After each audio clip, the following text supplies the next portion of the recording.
Cyberbullying is something we've talked about a lot on this show because the reality is that if it's not something that's going to affect you, it is going to hit your kids, it is going to affect your grandkids, it is going to affect so many people. Now, we're not talking about the types of things that are just about criticism, right?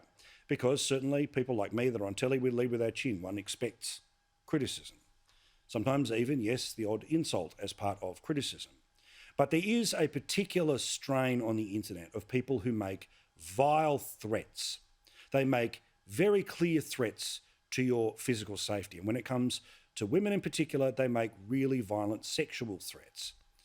A person who I like very much is Erin Molan, who works over at Channel 9. And of course, you can hear her on the Today FM breakfast show in Sydney with Hughesy and Ed, where she's been very public about what she's had to deal with, because there's the stuff that you see publicly and then there's the stuff that gets sent to you via private message.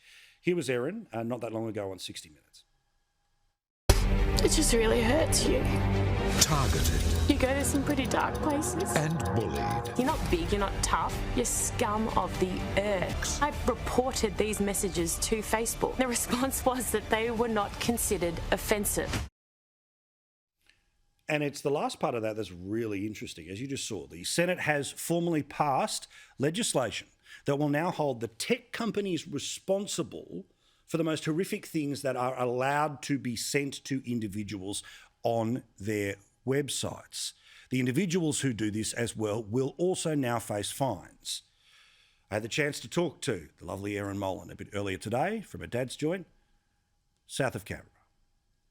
Oh, no, thank you so much. And I promise you I'm not being modest here. I work in television. I'd never be modest. I've played a very small part, and it's something that I'm incredibly passionate about. I wasn't always comfortable to talk about it out loud, to be honest. It's something that I used to actually find quite embarrassing and humiliating.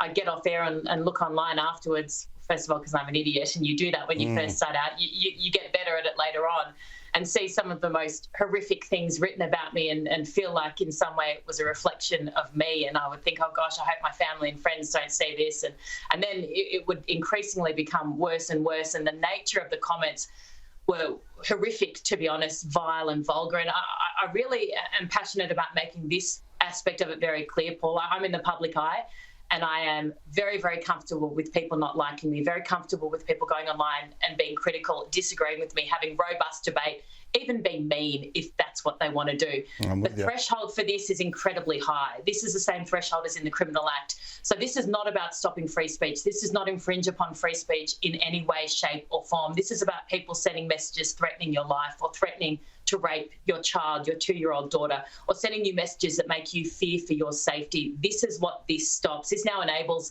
the Safety Commissioner through the Australian government to find these cowards who go online and write the most horrific things, which they do under this anonymous cloak and this veil of secrecy. That no longer exists. Their time now is up, which is incredible. It also enables the government to fine social media companies $500,000 if they don't act, tell us who these people are, and remove content that really seriously damages people. This is a huge deal. This is a world first. Well, that's what I was going to say. I mean, we've led the way when it comes to forcing the people who end up using the content of others to have to pay for the advertising they make on it. But I think even of more significance is this situation where we're saying, no, you can't get away with this excuse that, oh, we're just the bulletin board. We're not in charge of anything that's on the bulletin board. That's garbage.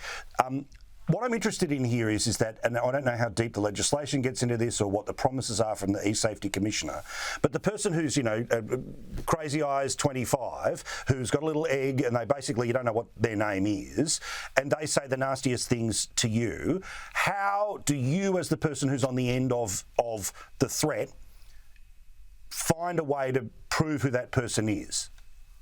Well, it's become a whole lot easier. I was watching the Senate today and looking at different people talk, and Sarah Henderson spoke about the fact that she received some awful, awful things online and stuff that made her fear for her safety that were absolutely vulgar. She went to the police, and that mechanism exists absolutely, but there are certain criteria that prior to this legislation needed to be ticked.